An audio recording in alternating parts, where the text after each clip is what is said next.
El ejército porteño, al mando del general Rondó, ocupa el borde sur de la cañada de Cepeda. Se prepara para la batalla. Las tropas de los caudillos Estanislao López y Francisco Pancho Ramírez aparecen sorpresivamente por la retaguardia.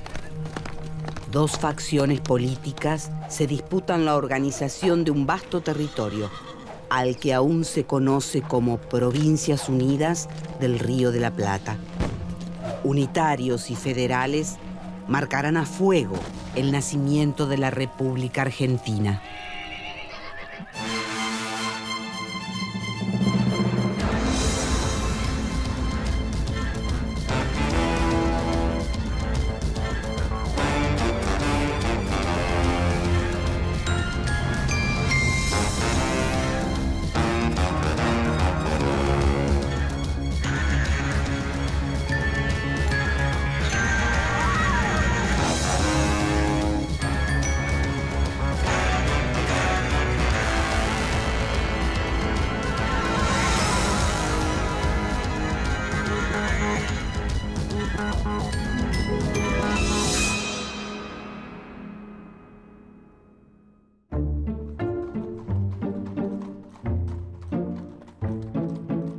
Comienza una nueva etapa para las provincias del Río de la Plata. Los dirigentes criollos expulsan al virrey español y forman el primer gobierno patrio. Pero un nuevo enfrentamiento empieza a tomar forma. Mientras Buenos Aires intenta mantener el dominio sobre todo el territorio, las demás provincias luchan por su soberanía. En la Asamblea Constituyente de 1813, los diputados porteños tienen el objetivo de imponer un régimen centralista en el que Buenos Aires sea la sede del gobierno. Carlos María de Alvear es el principal defensor de estas ideas. Por su parte, José Gervasio Artigas, el líder revolucionario de la provincia oriental, envía a sus diputados con instrucciones claras: impulsar una organización federal en la que cada provincia mantenga una parte muy importante de su soberanía. Los diputados orientales son rechazados por la Asamblea. Sin embargo, el federalismo de Artigas se extiende en las provincias del litoral. Con los representantes orientales en la Asamblea de 1813 empieza con esa cuestión el conflicto. En todo caso, se acentúa profundamente el conflicto entre Buenos Aires, como centro del nuevo gobierno independiente, y la banda oriental.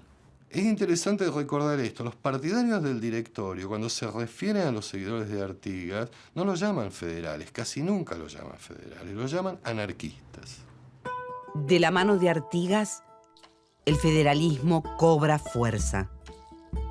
Corrientes, Entre Ríos, Santa Fe, Misiones y la Banda Oriental conforman la Liga de los Pueblos Libres.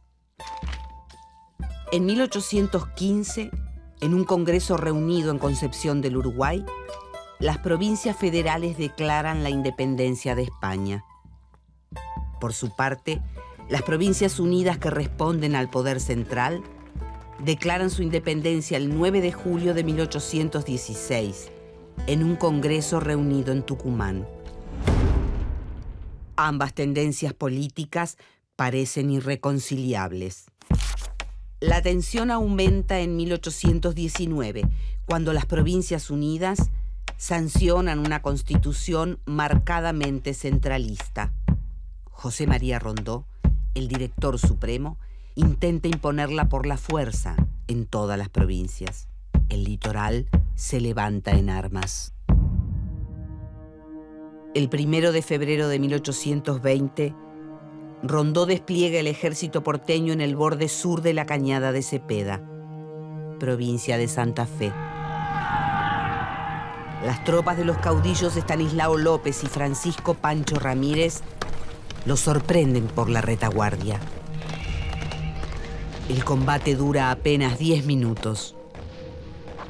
El ejército porteño huye desconcertado. El resultado de la batalla de Cepeda es la mayor crisis política que se vive en Buenos Aires desde 1810 y significa una novedad enorme para la sociedad porteña. Es la primera vez, salvo alguna incursión aislada, que la guerra llega a territorio bonaerense. Durante 10 años Buenos Aires ha sido la retaguardia de la guerra, no el frente de batalla. Tras la batalla de Cepeda, las tropas del litoral avanzan sobre Buenos Aires. El director supremo renuncia y las autoridades centrales se desmoronan. Así comienza una etapa de anarquía. Cada provincia dicta sus propias leyes, organiza su forma de gobierno y sostiene sus ejércitos. La Liga de los Pueblos Libres, que mantenía unidas a las provincias del litoral, también se disuelve a causa de las disputas internas. Artigas, traicionado, se aleja de la escena política. En la provincia de Buenos Aires se consolida en el poder el Partido del Orden.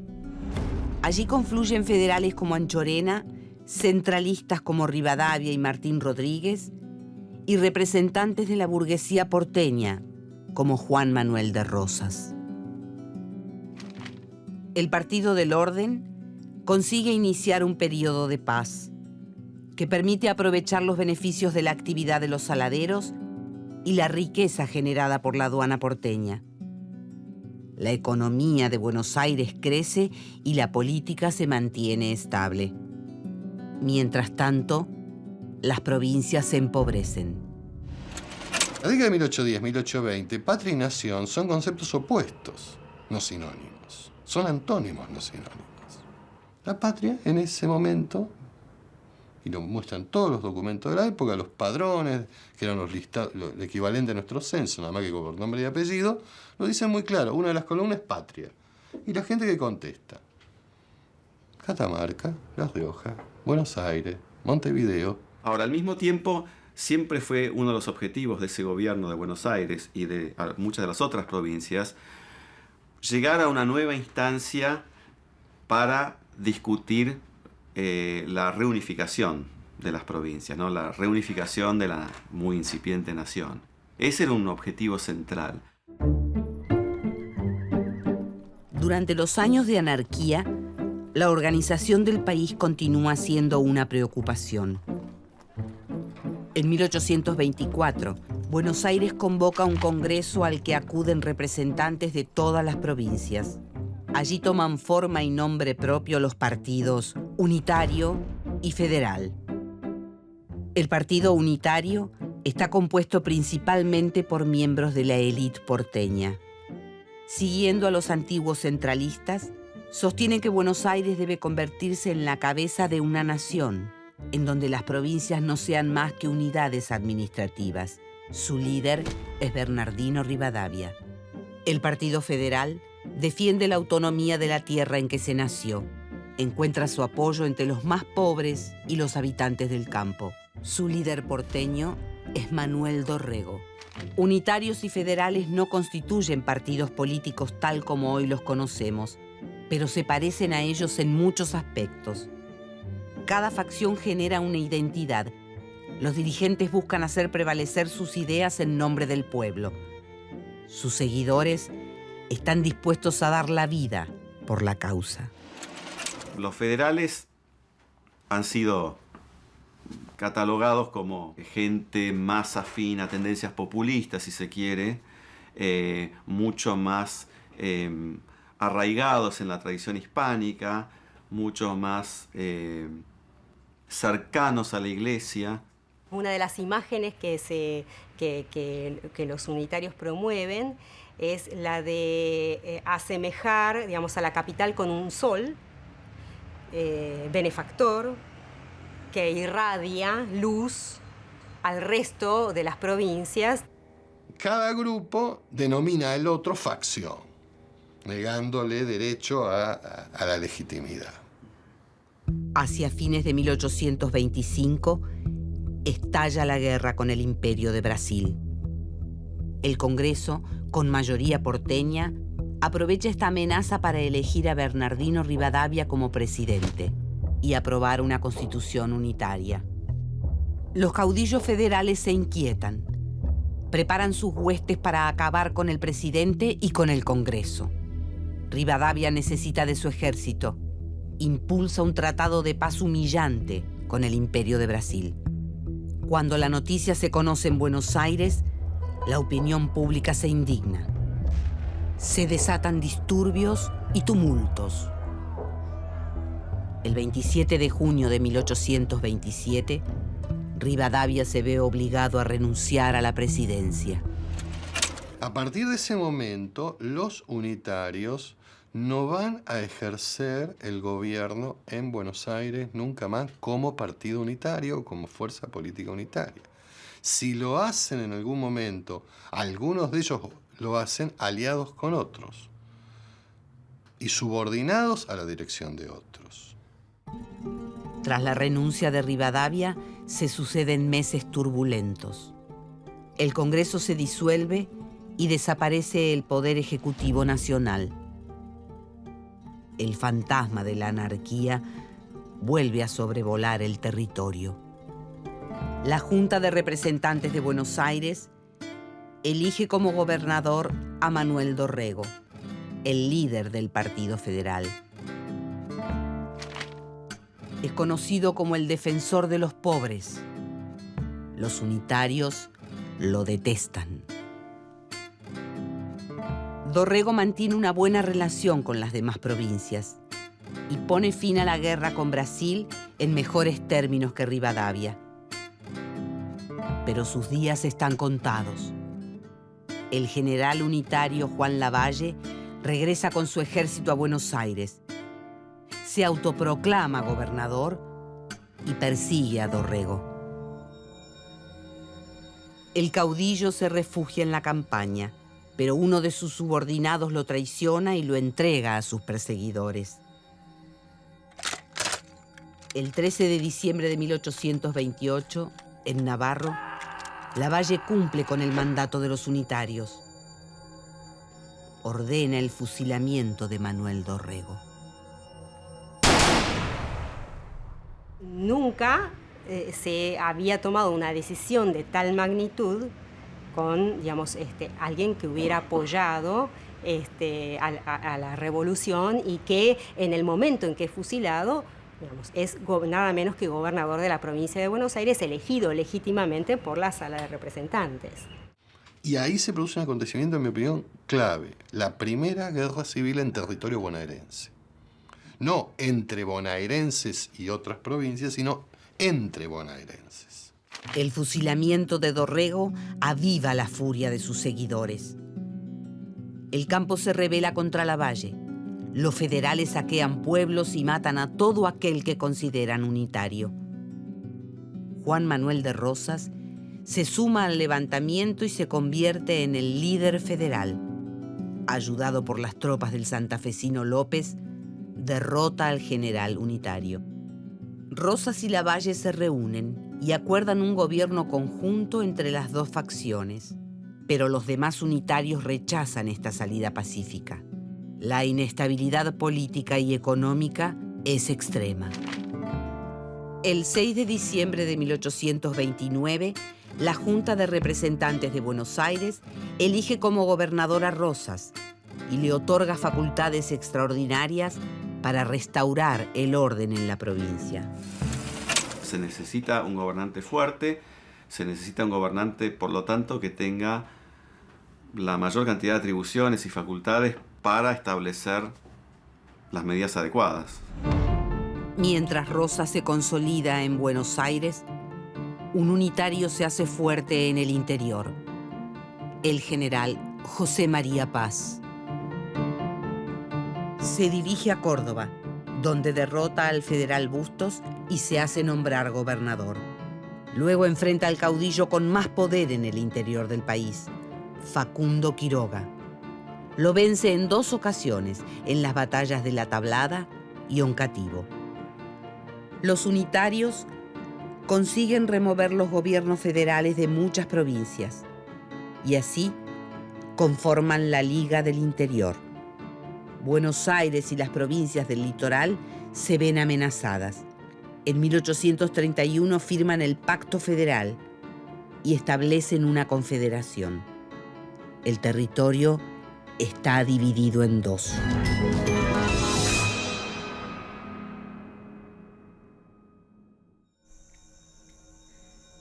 Cuando las provincias unitarias y federales se preparan para una batalla que parece definitiva, la historia se define por un hecho fortuito.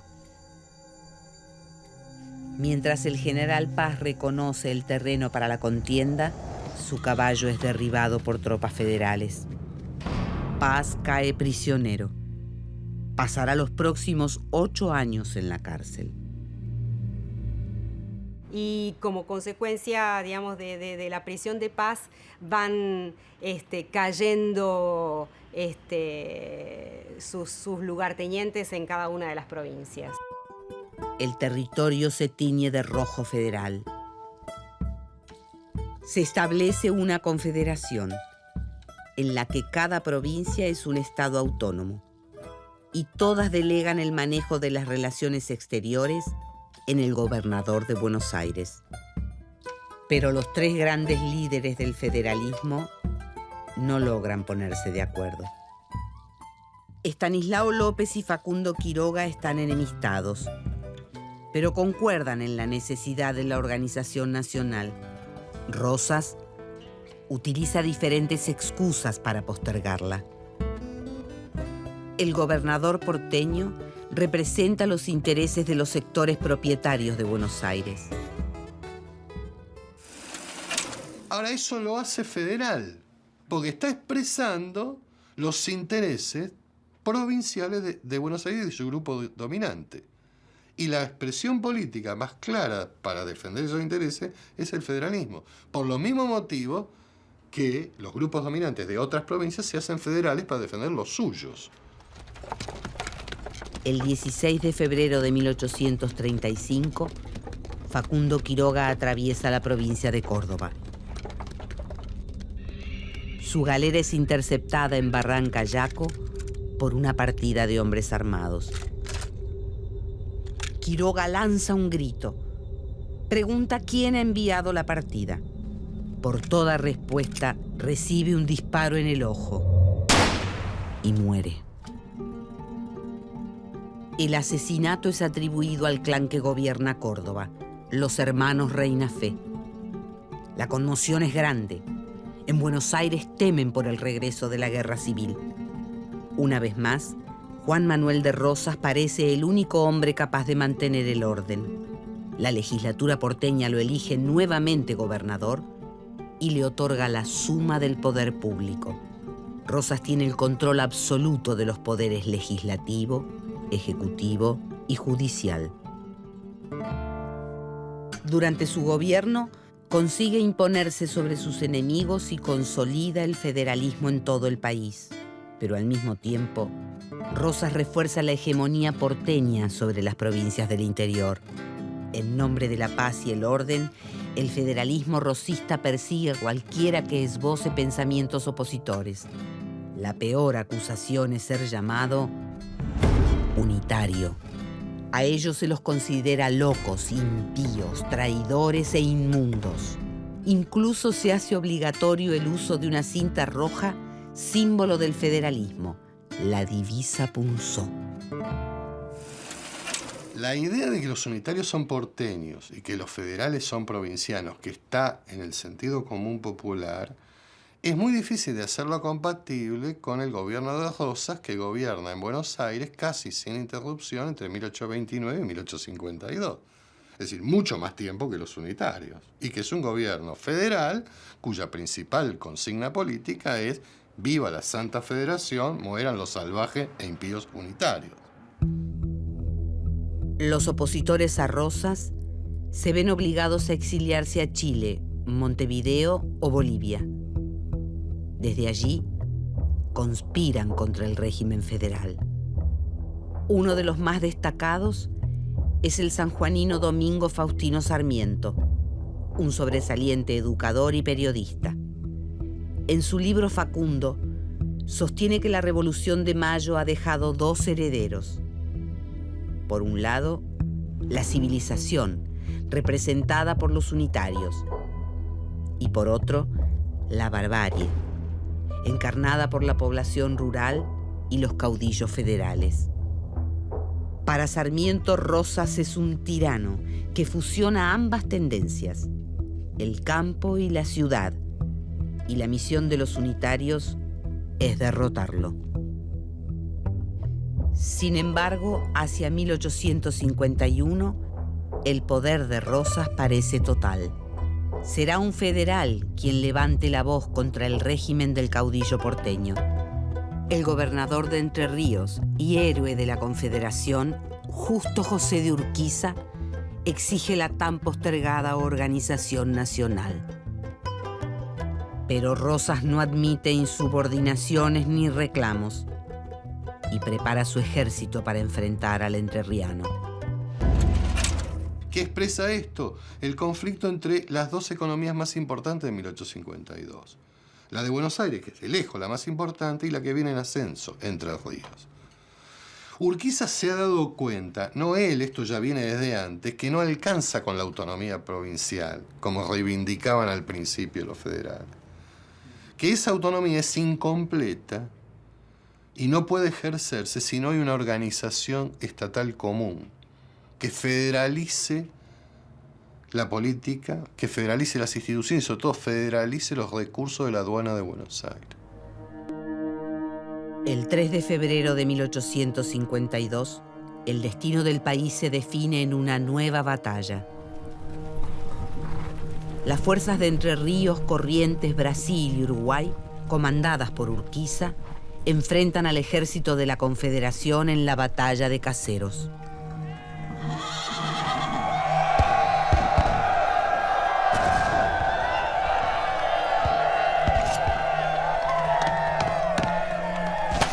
Tras 17 años de gobierno, Rosas es derrotado.